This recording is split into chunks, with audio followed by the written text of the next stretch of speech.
नमस्कार. मी भाऊ तोरसेकर. तुम्ही बघत आहात प्रतिपक्ष.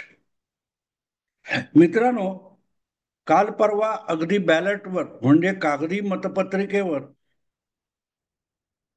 उपराष्ट्रपती पदाची निवडणूक झाली आणि त्यामध्ये सुद्धा राहुल गांधी यांना नेता मानणाऱ्या इंडी अलायन्स या आघाडीचं जबरदस्त नुकसान झालं किंवा पराभव झाला. 452 विरुद्ध 300 मतांनी ते पराभूत झाले. 15 मतं बाद झाली.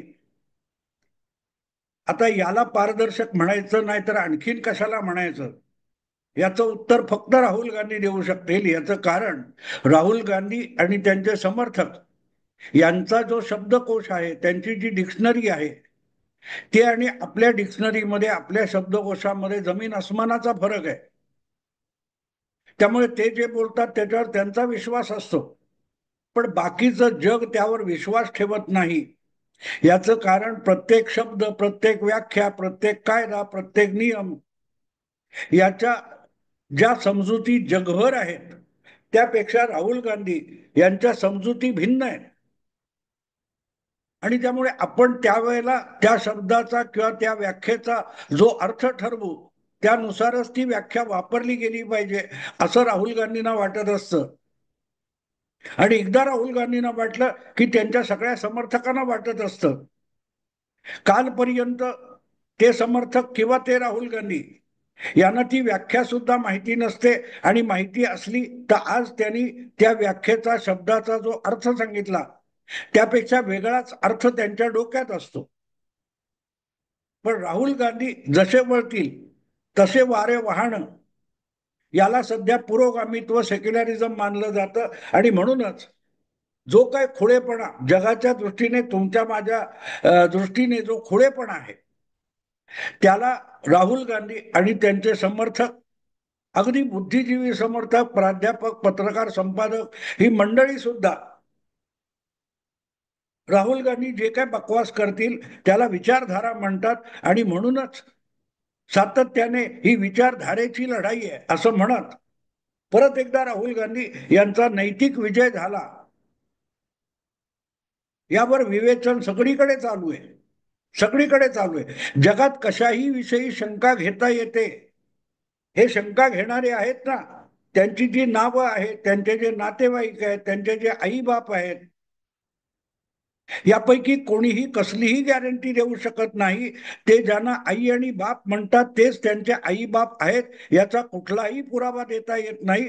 त्यामुळे दुसरा कोणीही तुमचे आई बाप खरे आहेत का याच्यावर पण शंका निर्माण करू शकतो, प्रश्न विचारू शकतो. आणि तुम्ही किती भिंतीवर डोकं आपटलं तरी तुम्ही अमुकच आपला बाप आहे हे सिद्ध करू शकत नाही. अर्थात आजकाल डीएनए चाचणीसारखा एक पर्याय उपलब्ध झालेला आहे, आणि त्यामुळे डीएनए टेस्टनुसार तुमचा बाप निश्चित करता येतो. पण परत डीएनए हा सुद्धा मोदींच्याच खिशात आहे किंवा भाजपचा गुलाम आहे. डीएमके काय ते डीएनए टेक्नॉलॉजी ही सुद्धा भाजपने हॅक केलेली आहे असं म्हणणारे देखील बुद्धिमंत आपल्या देशात मिळू शकतात. आणि म्हणूनच उपराष्ट्रपती पदाची निवडणूक आजवरच्या यांच्या मागणीप्रमाणे जर कागदी मतपत्रिकेवर झाली आहे तर त्यामध्ये वोट चोरी कशी होऊ शकते याचा आमच्या सामान्य बुद्धीला पटेल असा कुठलाही खुलासा, स्पष्टीकरण ना राहुल गांधी देऊ शकत ना त्यांचे समर्थक देऊ शकत. हा, ते शंकेवर शंका, शंकेवर शंका असे इमले मानत जातात. असो, एकदा याप्रमाणे तुम्ही त्याच्यावर विश्वास ठेवायला लागलात की तुम्ही खोटं बोलताय, आरंभी तुम्हाला माहिती असतं, पण हळूहळू हळूहळू सतत तेच तेच तेच तेच खोटं बोलून त्या खोट्यावर जगाचा विश्वास बसत नाही. हळूहळू तुम्ही धादांत खोटारडे आहेत हे जगाच्या लक्षात येतं, आणि जग तुमच्याकडे दुर्लक्ष करायला लागतं, तुम्हाला इग्नोर करायला लागतं. पण जगालाही जे पटत नाही ते परत परत बोलायचं, आणि ते खरं आहे असं तुम्हालाच वाटायला लागतं, आणि त्याचा एक भ्रम तयार होतो. राहुल गांधी अशाच एका भ्रमामध्ये वावरतात. अशा भ्रमामध्ये रोज घटना, काय ते घटनेचं तांबडं पुस्तक दाखवायचं, आणि त्या घटनेनुसार जे वर्तन केलं पाहिजे, आचरण केलं पाहिजे, त्याच्याकडे साफ पाठ फिरवायची. यापेक्षा दुसरा विरोधाभास काय असू शकतो? 15 ऑगस्टला देशाचा पंतप्रधान लाल किल्ल्यासमोर उभं राहून भाषण करतो देशाला उद्देशून, आणि अशा वेळेला घटनात्मक पद असलेल्या विरोधी नेतेपदी बसलेले राहुल गांधी तिकडे फिरकत सुद्धा नाही. काल परवा उपराष्ट्रपती पद निवडून आलं, त्या ठिकाणी राधाकृष्णन हे नवे उपराष्ट्रपती निवडून आले. त्यांचा शपथविधी राष्ट्रपती भवनात झाला. तिथे शिष्टाचारानुसार विरोधी नेते सुद्धा हजर राहतात.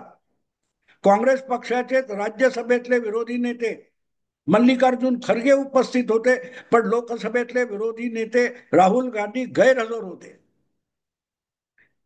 ही घटनेची पायमल्ली आहे असं तुमच्या आमच्यासारख्या सामान्य बुद्धीच्या माणसांना वाटतं, पण राहुल गांधी आणि त्यांच्या समर्थकांची इतकी कुशाग्र बुद्धी आहे की तो सुद्धा एक मतभिन्नतेचा प्रोटेस्टचा भाग आहे यावर ते युक्तिवाद करू शकतील, आणि म्हणून त्यांच्याकडे बघण्याची गरज नाही. पण यावर फार विश्वास ठेवून जेव्हा तुम्ही देशातल्या प्रस्थापित व्यवस्था आणि यंत्रणा यांच्या समोर तक्रार करायला जाता, तेव्हा निदान ती यंत्रणा ही तटस्थ आहे हे मान्य करावं लागतं. क्रिकेटचा सामना असो, कबड्डीचा सामना असो, आणखीन कुठली परीक्षा असो, परीक्षेचं बोर्ड असतं, त्या बोर्डात तुम्ही जेव्हा परीक्षा द्यायला जाता तेव्हा बोर्ड योग्यरित्या पेपर, प्रश्नपत्रिका, उत्तरपत्रिका तपासतो, हे याच्यावर विश्वास ठेवावा लागतो. एकदा त्यांनी निकाल दिला की तो निकाल चुकीचा आहे म्हणून ओरडाआरडा करायचा, आणि त्यांनी सगळे पुरावे समोर मांडले तरी माझा त्याच्यावर विश्वास नाही म्हणायचा. अशा रीतीने जग चालू शकत नाही. आज जगाने ज्याला राहुल गांधी म्हणून स्वीकारलेला आहे, उद्या त्याच जगाने म्हटलं आम्हाला आम्ही नाही ओळखत हा कोण आहे राहुल गांधी, आमच्या कल्पनेतला राहुल गांधी वेगळा आहे, हा सोनिया गांधींचा मुलगा असूच शकत नाही, नाहीच आहे, असं जर जगाने म्हटलं तर मग राहुल गांधी काय करतील? शंका तुम्ही राहुल गांधी आहात याच्यावर पण उपस्थित केली जाऊ शकते. असो, मुद्दा असा आहे की या भ्रमाच्या प्रवाहात पतित झालेले, वाहून जाणारी अनेक मंडळी असतात. 2019च्या लोकसभा निवडणुकीपूर्वी तुम्हाला आठवत असेल, राफेल विमानाचा करार झाला होता आणि चौकीदार चोर आहे अशी गर्जना करत राहुल गांधी रानोमाळी फिरायला लागले होते. त्यावर विसंबून खोळाचार करायला अगदी अरुण शोरी आणि यशवंत सिन्हा यासारखे अत्यंत बुद्धिमान लोक सुप्रीम कोर्टात गेले होते आणि सुप्रीम कोर्टातून थप्पड खाऊन परत आले. राहुल गांधींच्या अगाध बुद्धीचा आपण विचार करण्याची गरज नाही, पण एकदा त्यांच्या समर्थनाला उभं राहिल्यानंतर अरुण शोरी किंवा यशवंत सिन्हा यासारख्या बुद्धिजीवी लोकांची सुद्धा बुद्धी कुठे शेण खायला जाते असा प्रश्न पडतो. याचं कारण असं असतं की त्यांना राहुल गांधी यांचं पटत असेल असं नाही, पण राहुल गांधी नरेंद्र मोदींना बदनाम करतायत ना, मग आपण राहुल गांधींच्या पाठीशी पूर्ण ताकदीने उभं राहिलं पाहिजे, ही जी मानसिकता आहे त्याने राहुल गांधींना भारतातला एक प्रमुख नेता म्हणून मानलेलं आणि स्वीकारलेलं आहे. आणि त्यामुळे राहुल गांधी जे जे काही मोदींच्या विरोधात बोलतील त्याचं आपलं बुद्धी पणाला लावून समर्थन करणं, युक्तिवाद करणं हे अनेकांना कर्तव्य वाटायला लागले. आणि याच कर्तव्य भावनेतून वोट चोरी हा जो तमाशा राहुल गांधींनी गेले 1.5-2 महिने मांडलेला आहे, त्याचा सगळा काय तो पचका झालेला आहे, वस्त्रहरण झालेलं आहे, पण तरी काही लोकांची खाज संपत नाही. आणि म्हणून अशाच एका शहाण्याने तमिळनाडूचा हायकोर्ट, म्हणजे ज्याला मद्रास हायकोर्ट म्हणतात, त्या हायकोर्टामध्ये एक याचिका केली होती आणि निवडणूक आयोगाला या वोट चोरी घोटाळ्याची सगळी माहिती तपशील समोर मांडण्यासाठी आदेश द्यावा अशी मागणी मद्रास हायकोर्टाकडे केली होती. त्या मद्रास हायकोर्टाने ह्या याचिका करता जो अर्थातच राहुल गांधींचा समर्थक असणार त्याची ती याचिका नुसती फेटाळून लावली नाही, तर किती निरर्थक, बिनबुडाची, पुराव्याशिवाय काहीही बडबड करणारी आहे, असे ताशेरे मारले. आणि तेवढ्यावर न थांबता त्या याचिकाकर्त्याला 1,00,000 रुपयाचा दंड ठोठावला. वरकरणी बघितलं तर ते याचिकाकर्त्याला कोर्टाने हाकून लावलं असं म्हणता येईल. पण वास्तविक बघितलं तर ती भूमिका ज्या व्यक्तीची आहे आणि ज्याने ती सार्वजनिक जीवनामध्ये, पब्लिक डोमेन मध्ये आणलेली आहे, कोर्टाने मारलेली थप्पड ही त्या व्यक्तीला आहे, म्हणजे राहुल गांधींना आहे. पण त्यावर मीडिया बोलतोय का बघा. राहुल गांधींच्या निरर्थक, बिनबुडाच्या, खुडचट अशा आरोपांना रोजच्या रोज प्रसिद्धी द्यायची. पण त्यावर न्यायालयीन प्रतिक्रिया आलेली आहे, न्यायालयीन उत्तर आलेलं आहे. त्याबद्दल मात्र मौन पाळायचं, याला दरबारी मीडिया म्हणतात. आपल्याकडच्या मीडियामध्ये मोठ्या प्रमाणावर अजूनही नरेंद्र मोदी हे 11 वर्ष पंतप्रधान असूनही त्यांना पंतप्रधान म्हणून स्वीकारण्याची तयारी नसलेल्या बुद्धिमंतांचा भरणा आहे. आणि त्याचा हा परिपाक आहे. त्यामुळे राहुल गांधी खुळे ठरले आणि हायकोर्टाने खुळे ठरवले. राहुल गांधींचे आरोप हे सगळे कसे बिनबुडाचे, निरर्थक आणि पुरावा विहीन आहे. ही जी शेरेबाजी हायकोर्टाची आहे ती त्या याचिकाकर्त्याला लागत नाही, तर अजूनही तोच आरोप घोळवत बसलेल्या राहुल गांधींना लागतो. म्हणूनच असल्या मीडियाने त्याविषयी गवगवा केला नाही. हिंदू सारखं जे वर्तमानपत्र आहे ते कट्टर कम्युनिस्ट आहे, डाव्या विचारांचं आहे आणि मोदींचं टोकाचा विरोधक आहे, त्यांनी सुद्धा ही बातमी दिली आहे. पण बातमी देताना ती ठळकपणे देऊ नये, नजरेत येईल अशी द्यावी, असं त्यांना वाटलं नाही. राहुल गांधींचे बिनबुडाचे आरोप हे ठळकपणे प्रसिद्ध करणारं तेच वर्तमानपत्र आहे. पण जेव्हा ते आरोप बिनबिडाचे आणि खुळे आहेत, निरर्थक आहेत, पुरावा विहीन आहेत, असं कोर्ट म्हणतं, तेव्हा मात्र त्याच वर्तमानपत्रामध्ये ती बातमी कोपऱ्यात कुठेतरी छोटी करून छापली जाते. म्हणजे आम्ही बातमी दिलेली आहे, पण जो खोटा आरोप तुम्ही ठळकपणे लोकांच्या नजरेत भरावा यासाठी बटबटीत छापता, तर त्याचा खुलासा सुद्धा तितकाच बटबटीत आला पाहिजे. ज्या वेळेला एका बोर्डावर काही अक्षरं लिहिलेली असतात, ती डस्टर घेऊन पुसली जातात, तेव्हा ती पुसली जाण्याला महत्व असतं. तुम्ही त्याच बोर्डावर खाली छोट्या अक्षरामध्ये लिहून ठेवाल की हा बोर्ड पुसला आहे असं समजावं. हे वर जे काही लिहिलेलं आहे ठळक अक्षरामध्ये, त्यामध्ये तथ्य नाही असं कोर्टाचं मत आहे. हे अगदी वाचता येणार नाही इतक्या बारीक अक्षरामध्ये, टायपामध्ये जर तुम्ही लिहिलं तर तुमचा हेतू स्पष्ट होतो, तुम्हाला भ्रम पसरवायचा आहे.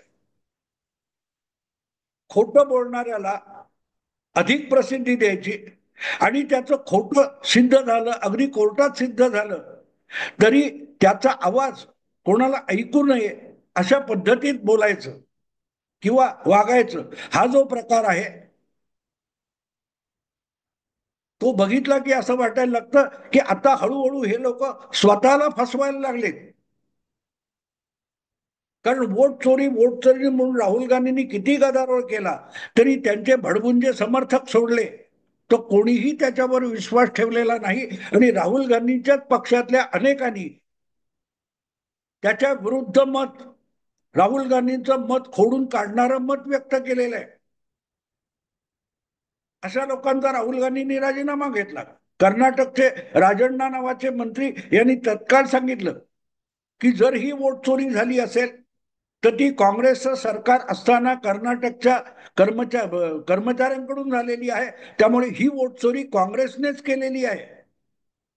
तर त्याची मंत्रिमंडळातून आणि पक्षातून राहुल गांधींनी हकालपट्टी केली.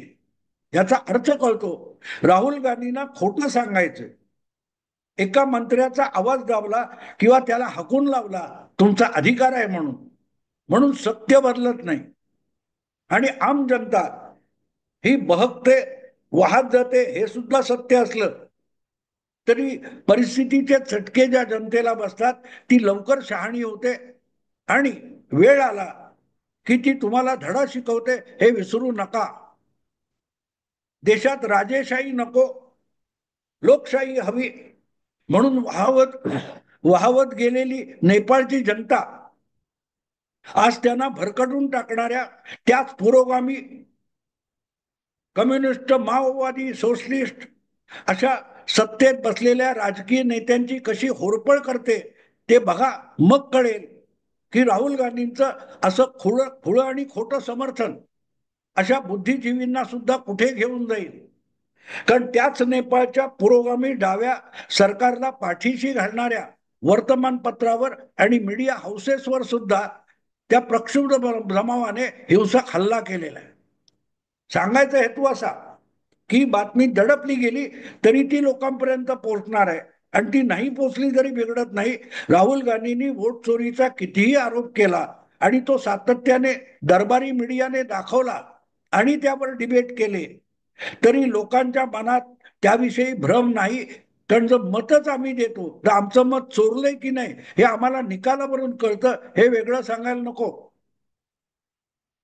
ठाकरे बंधूंचा हव्वा निर्माण केला आणि बेस्ट काय ते पतपेढीच्या निकालामध्ये ज्या प्रकारे ठाकरे बंधूंच्या पॅनेलचं धुव्वा उडाला हे सगळं डोळ्यासमोर आहे.